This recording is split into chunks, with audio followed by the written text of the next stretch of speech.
We'll start. Welcome, everybody, again. I am so happy that you all are here and stayed with me for the last few minutes as we went through your favorite books that you've been reading lately. Hank, I will send you the chat because people had amazing recommendations. And that's what we've been doing for the last couple of minutes, and it's been a hoot. So for everybody who stayed with me, I want to say thanks to the Friends of the Ashland Public Library for supporting all of our programs, and Hank for letting us share this program with other libraries. I would also like to thank the attendees here who are fantastic. And Hank, do you want me to go through your quick bio?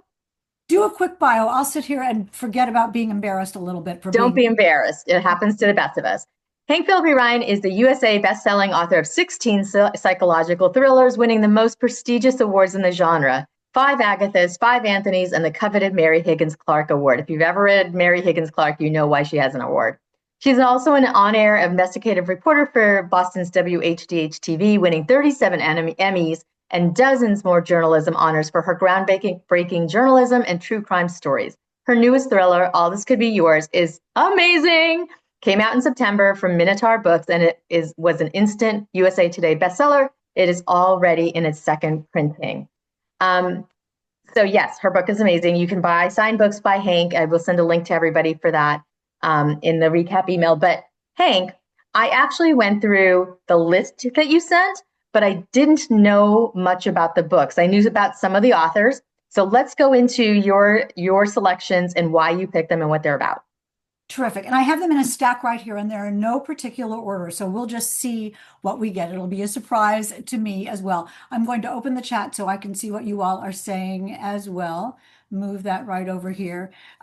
This is the first on the list, Coded Justice by Stacey Abrams. You all know Stacey Abrams, I hope. She is a political activist, but she's also one of the most straightforward, brilliant, genius, thoughtful, thought-provoking, active people that I've ever met. She's lovely and smart and articulate and really bright about the world and what's important. And she has written a series of novels about a woman named Avery Keene. This is the third in the series, but you can start with this, Coded Justice. And the reason I picked this book in particular is it is one of the most thought-provoking and innovative stories I've read about AI. Now, don't say, oh, no, I don't want to read about AI. I don't want to read an AI book.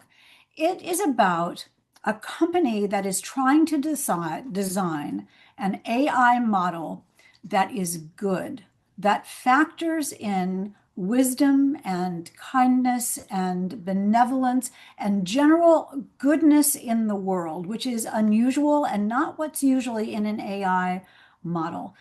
This is sort of David Baldacci meets Brad Meltzer meets Dan Brown, but with a strong, incredible female main character.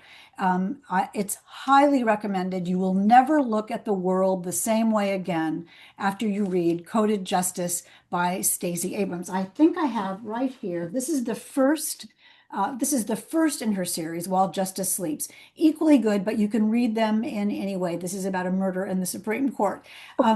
They're not political books. I want to tell you that. They do take place in Washington, D.C., and they're very timely and they're very contemporary. But this is a fast-paced, page-turning thriller with a super strong female main character by a marvelous author. And I highly, highly, highly recommend this book. Very, very thought-provoking. So, question. Well, not a question. I'm guessing you know this, Hank, is that Stacey Abrams wrote as a romance writer as Serena Montgomery. Yes. So for me, like that just means that she's incredibly versatile as well as a writer, aside from her like regular life. That's so interesting and so wise of you because it does show that she has a nimble mind, that Mhm. she's determined, but bottom line, it proves what a good storyteller she is. That's the key, whether you're writing romance that has the obligatory happy ending, and no matter how the middle of the story goes or the beginning of the story goes, you know what you're getting at the end. And she was a very successful romance writer and understood that genre. But now she's a very successful thriller writer as well. And she writes with just as confident hands as a thriller writer as she did as a romance writer. She knows her stuff. She knows the genre. She knows what readers expect in a thriller and provides that, as well as being innovative and creative and surprising and intelligent along the way. So I love that you brought that up, that she's written other genres, because that's hard to do. But if Mhm. you're a good storyteller, you can bridge that gap. That's a great way of putting it. A great storyteller. Because nobody should be subjected to just being in one genre. If you're a writer, you're a writer.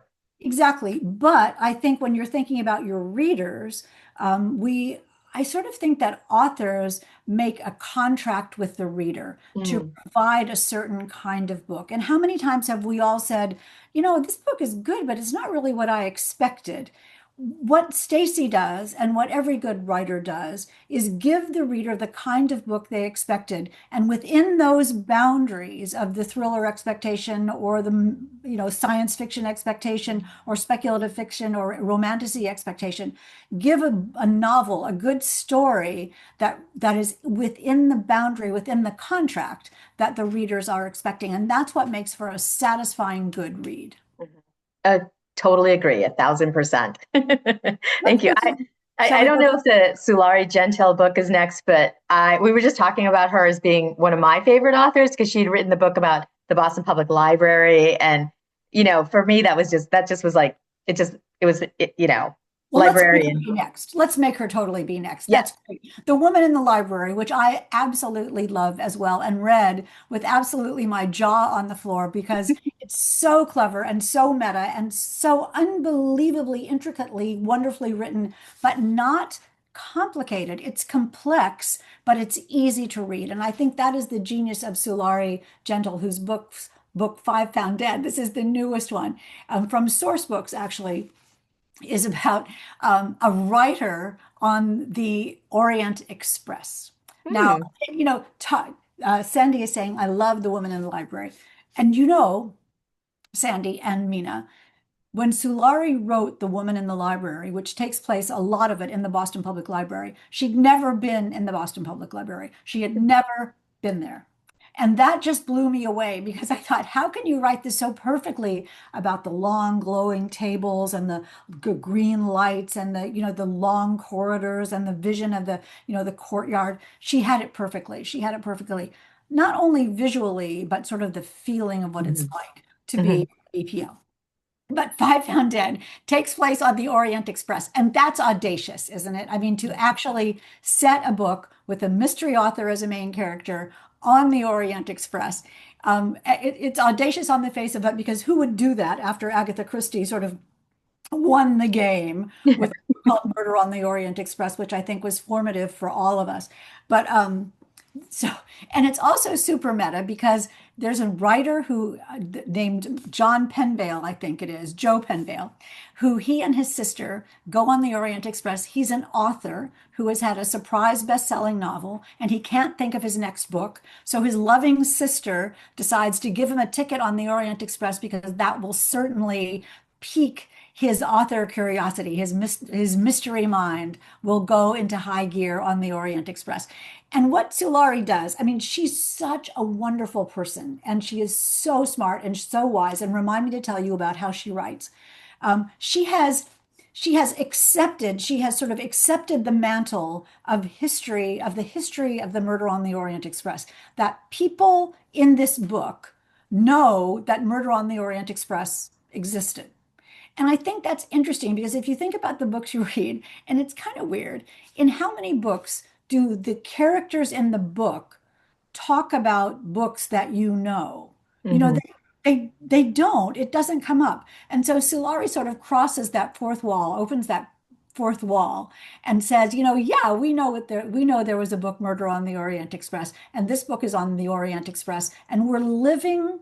And the cool part is she sort of indicates we are our experience on the Orient Express is colored by the history of the Orient Express that we know from a book. Mhm. And it's sort of an homage to storytelling and how a certain setting can take us back to a book and make us feel like we're in the book. It's sort of, the Narnia of novels, because she's not pretending that there wasn't murder on the Orient Express. She's saying in this murder mystery, and so of course there's a murder on the Orient Express. Of course there is. And of course they have to solve it. And we as readers know that's going to happen. And talk about expectations in a mystery. Our expectation for a mystery novel is that we know the mystery will be solved in the end. And that's kind of interesting. So there are readers who try to solve the puzzle along with the characters, and there are the readers who just go read the book and sort of see what happens. I know what I am, and I wonder what you are, and I wonder what you all are in the audience. But she takes us, Sulari, the brilliant Sulari, takes us into the Orient Express and gives us yet another murder on the Orient Express. So let me ask you a question about what you just said about how we are as readers. Does it say something about us as a reader or as a person if we're that person that tries to figure out who done it, or if we're the kind of person that's like, just lead me along. I just want to get to the end and know what you tell me. Isn't that so fascinating? There are definitely two kinds of readers, or two kinds of viewers. I know when I'm watching television shows, crime fiction shows with my husband, I'll say, "Oh, it's the sister." "Oh, somebody's going to drown. Oh, I like him for that." And my husband will say, "Can't you just watch it?" And I said, "No, I can't just watch it. I'd love to know what you all think." Denise says, "My mind always tries to think two steps ahead and figure it out." And Sharon says, "I always try to figure it out as I'm reading." And Donna does too. Yeah, I think you have mystery and crime fiction people here tonight. And we love the puzzle. And I'm so with you all on this. Does it take away, do you think, Mina, from enjoying the book if we're trying to figure out the puzzle at the same time? No, I mean, I am one of those people that just wants to be told what happened. So Oh, I'm different from everybody here because, again, I'm a romance reader. So I like to know that what the ending is. Like I know that there's a very prescribed ending, and I just want to be told what it's going to be. But I think that as a reader, I, it helps me. It's more entertaining to me to just read it and relax and enjoy it. Whereas to other people, it looks like you just want to beat the author. You want to get there before the author tells you, and that's amazing. well, I can tell you as an author, I can tell you that I am aware of people who was the person who said I always try to stay two steps ahead. I am aware of that as an author.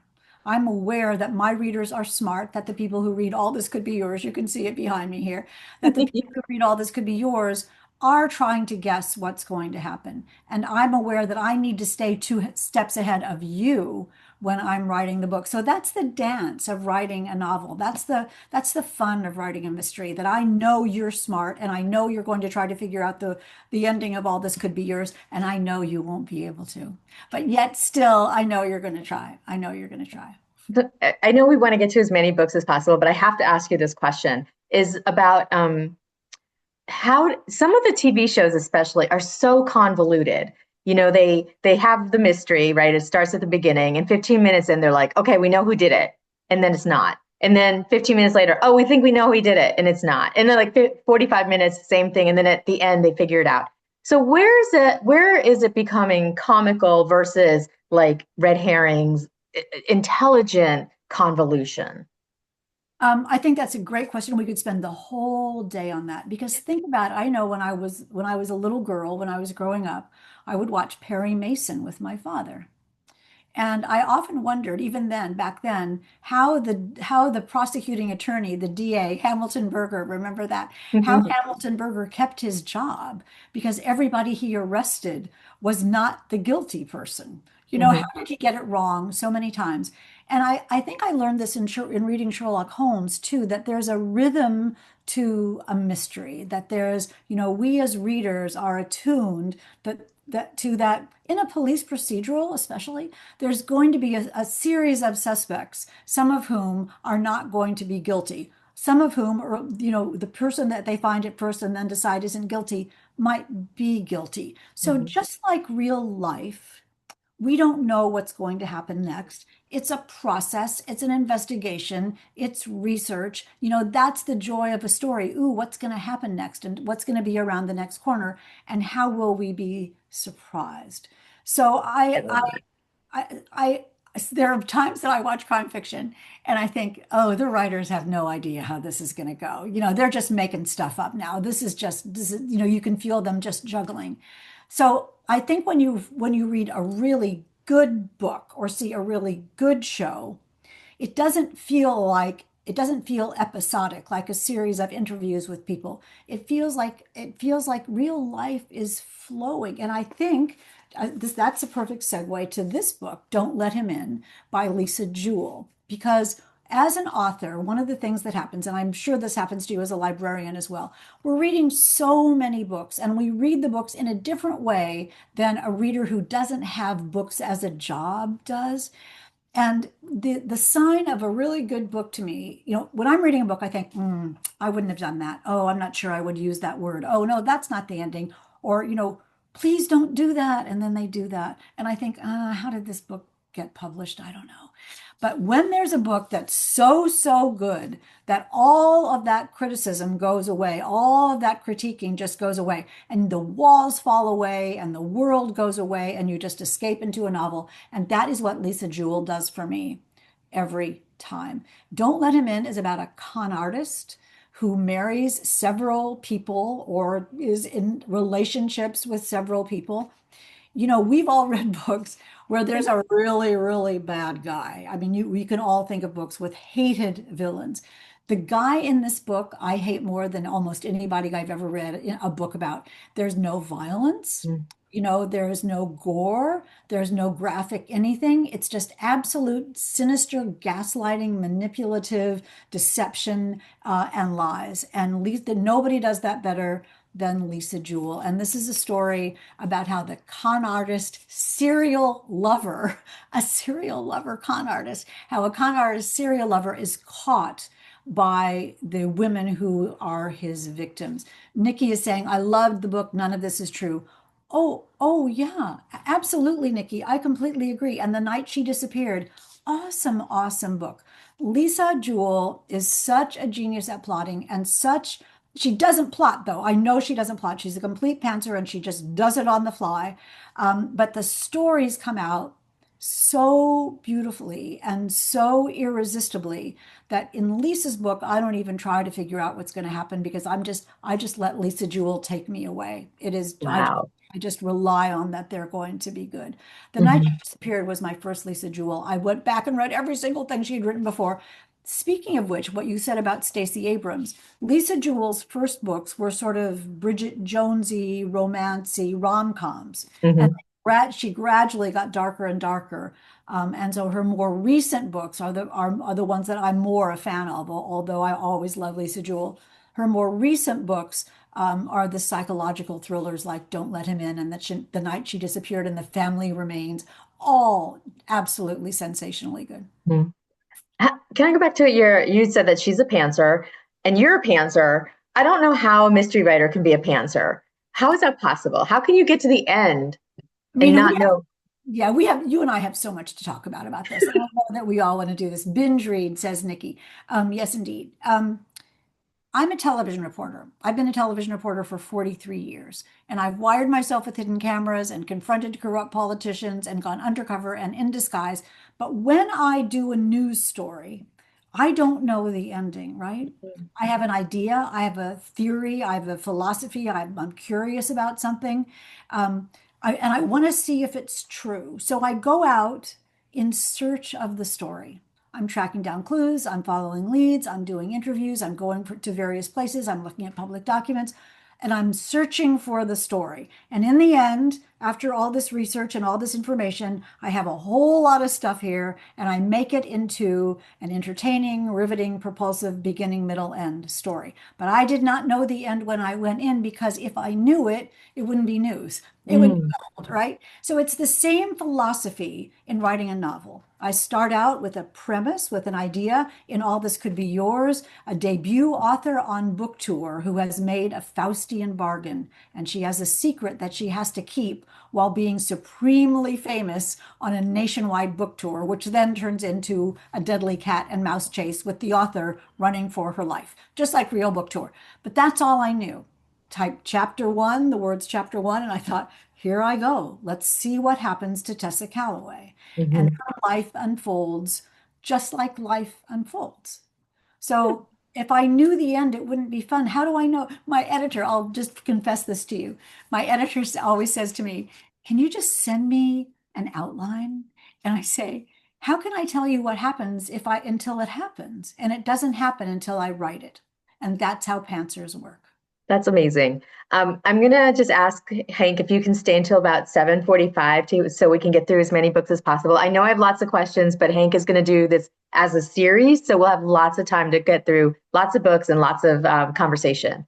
So Keep in touch with yes, all of you. So follow me on Instagram if you're on Instagram or Facebook at Hank P. Ryan or Hank Phillippi Ryan author, and we'll keep in touch and talk about books. We can really take this group, Mina, and make it be a real book community. I would love to keep us together. that would be great. Thank you so much, Hank. So if you don't mind, then an extra 10 minutes. And for people who are here, I just want to give you that sense of like how long it'll be. We can get through at least 2 to 3 more books. We can do it fast. I'll talk fast because I want you to know about all these books really, really quickly. Give me 2 minutes per book. Okay. This is brand new. It's coming out in November. You love Heather Gudenkauf. We all love Heather Gudenkauf. And, sometimes an author just has a really good idea. And Heather Gudenkauf's idea was to set a book at a gender reveal party. And a gender reveal party gone bad. How relatable is that? Look at the cover, how funny that is. And Heather, this is a departure a little bit for Heather because she is such a rich and evocative author. And she's from the Midwest, she's from Iowa, and most of her books take place in Iowa.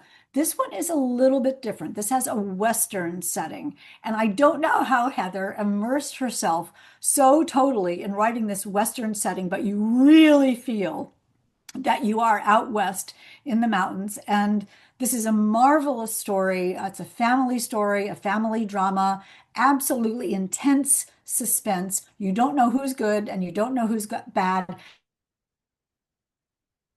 Oh no. Um, Or the hunting wife with the gender reveal. This is a terrific book. It comes out in November, and I hope you will all look for it. I think we will. I love that cover. I'm a big fan of covers. And this is the new kind of cover that they're doing now, which is one iconic thing in the middle of an interestingly textured color cover. So you'll be seeing a lot of covers that look sort of like this, but I think it's great, and it just really tells you what it is. This is a different kind of cover and a different kind of book. This is the new Linley by Mm. Elizabeth George. I was just with Elizabeth in Atlanta 2 days ago. We were together on a panel at a festival, and we ended up talking for hours and hours and hours after the festival event was over. She is completely a genius. And Linley, I said to her, what is it like to write a character, Linley and his partner Havers? What is it like to write a character who is absolutely iconic? I mean, when you know the Inspector Linley mysteries, you know they're going to be full of setting and full of passion and wonderful character development. And she says she just loves when readers connect with her characters. The idea that she could create someone who feels real. Linley and Havers and St. James all feel real to her readers. You can pick. This is not the first in the series, of course, but you can start anywhere in the Linley series. This is about this is how. Okay, so this is typical Elizabeth George. The background of this is ecological and environmental, and it's about how they mine the metal tin. And I said to her, only you could make this into a fascinating mystery, but she absolutely does.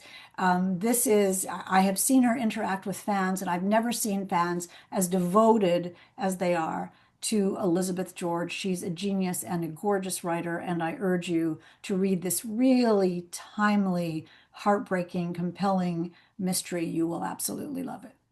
Did Elizabeth George write a different genre or her early career? Her name sounds so familiar for other genres to me. Well, she's written some how-to write books, and she's written a lot of articles, and I think she's written some other kinds of nonfiction.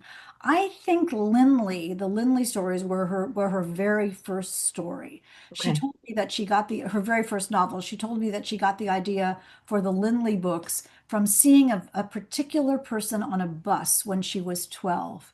And I won't tell you any more about that, except that she said she couldn't get that person on the bus out of her head. And Hmm. that became, it's not Lindley, and that became the first character in her novels. And she said she had to build a world around this person. And that's where she got Lindley and Havers and this whole glorious, storied, award-winning best-selling series. You Mhm. just And never know what's going to be a good idea. it is a show on Lindley is a show, isn't it? On BritBox. Somebody said BritBox, but I think it's a UK show, right? It's a UK. It's on BritBox. I think it's on Acorn. And interestingly, I'm so glad you brought that up. Nikki is saying yes, and Judith is saying is yes, it's a show. There's a remake. This is correct, Lindley. So there was the first Lindley, which has I don't even know how many episodes in the series. But recently, there's so the initial Lindley was called Inspector Lindley. Now there's a new Lindley, which is just called Lindley. And it's a new Lindley and a new Havers and a new sort of dynamic and a new tension and a new look. And Elizabeth told me this is the inside scoop that you'll only get here from me and Mina, that she loves both of them. They're very different and she loves both of them. The other thing she told me that's so cool is that when the new Lindley came out, she and her husband went back and watched all the old Lindleys just to refresh themselves about how the stories were. And she said that there are all kinds of really famous people in the older Lindley series who weren't famous. They were just bit parts, but there's like Idris Elba is in the Mhm. old Lindley series as just, a cab driver or something. I'm making that up. And they were just so surprised when they found all the people who had become famous who were in the old series. So you can have a good time going back and watching the old Lindley series as well and look for famous people along the way. Kind of reminds me of Murder, She Wrote, where now you watch it like the reruns, and you're like, oh my gosh, that's Michelle Pfeiffer. That's, whoever. Exactly, yeah, exactly. That's Or like super Law and fun. Order. I've always had famous people. Speaking of famous people, Walter Mosley's Hmm. Grey Dawn is just out, and you know how Denzel Washington played Easy Rollins in Devil with a Blue Dress, and that's what started everything for Walter Mosley. I interviewed Walter Mosley Friday at the New Hampshire Book Festival, which was absolutely amazing. And this book, if you haven't read any Easy Rollinses before, that's fine. You don't need, I'm sure you have because you're mystery fans and you know about good mysteries. And Walter Mosley is one of the preeminent writers of our time. He is thoughtful and careful, and his stories are lovely. And these are detective stories. There's no question about it. It's a detective novel, a procedural. But the character of Easy Rollins and the people that populate this novel, which is set 20 years ago in San Francisco, more than 20 years ago, 40 years ago, oh my poor time, in San Francisco, nope, Los Angeles, is beautiful. I'm going to get this right for Walter. I'm going to look on the back, Easy Rollins in its Los Angeles. Yes, the pretty Los Angeles. My brain is full, as you know. Anyway, Walter Mosley, Easy Rollins, Los Angeles, in a Los Angeles that you've never really entered before. The world of Easy Rollins is complicated and evocative and propelled by this wonderful character who Walter Mosley says Easy Rollins is the most dangerous person you'll ever meet because he can be anyone to anyone. And he's aware of that. He's aware of how he juggles his own personality depending on who he's talking to. The dialogue is amazing. The emotion is incredible. The mystery is downright fabulous as well. I mean, it's a terrific mystery, but there's no one who writes like Walter Mosley, and there's no one who can draw you into a story like Walter Mosley, and there's no one who can break your heart like Walter Mosley. Easy Rollins is an iconic character. If you haven't read Walter Mosley's books, just start with this, just do this, and then email me and Mina and tell us how much you love it, because I know you will. I know you will. Okay, I know we have another more books to go, but I have to ask you, Walter Mosley is a Black author. He writes Black characters. Easy Rollins is Black. Is it, do you feel like there's more space in mystery thrillers for authors of color and LGBTQ authors? And authors of different backgrounds and things like that now than ever before, or is it still pretty not diverse? Am I the person to speak about this? I'm not sure. I'm not sure I can tell you what a person of color would tell you. I just don't know. Uh, Hmm. from my point of view, all I know is that all of us in book world are working as hard as we possibly can to be inclusive and to make sure that everything we do is inclusive. And I know that, groups like Crime Writers of Color are completely powerful in this world and opening the doors for writers of every ilk in every way. I mean, a good story is a good story. I remember when, back in the day when Sarah Paretsky started Sisters in Crime, when there Hmm. was no room for women crime writers, and that boundary got bridged and that gap got closed. And I think we're all working as hard as we can to make sure that every door is open for every writer, no matter what no matter you list it, no matter who they are. It doesn't matter if they're a writer, and anybody that can write a good story is welcome in the book community. Um, uh, it's a hard question. I can't answer whether it's easier. I haven't lived that life. But I do hope that it's getting better. Don't Hmm. you? What do you think? Um, I I think that I think there's certain genres that do a really good job of bringing in authors of color. I think mystery is one of them. I think romance is another, and I think horror is the third. Yes. Um, so, but that's again I am a woman of color, so I and a librarian. So I don't know if I have, it's hard to tell, but I think that it is those genres are having a moment where they are not only inviting but encouraging authors of color to get their words out and their voices out, and I really love that about this genre, especially for all of those three. But but I also noticed that Sulari Gentile is a woman of color, which so of the 10 books you gave me, two of the people are of color, and I love that. I love that you had diversity within your list.